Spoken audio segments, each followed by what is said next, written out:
Hello সবাইকে, good morning. আর দেখো, আমরা যে হোটেলটায় এসেছি সেই হোটেলটা খুব সুন্দর একটা হোটেল। সেই হোটেলটার নাম হচ্ছে বঙ্গলক্ষ্মী। আর দেখো, আমরা এখন হোটেলের ভেতরে ঢুকে পড়েছি।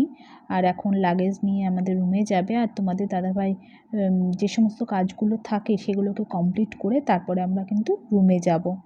আর দেখো, আমাদের হোটেলের নাম ছিল বঙ্গলক্ষ্মী।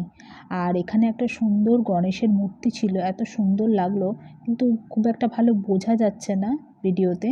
আর এখানে আমাদের দেখো এখন হয়ে গেছে সমস্ত কাজ। এবার আমরা রুমের ভেতরে ঢুকছি।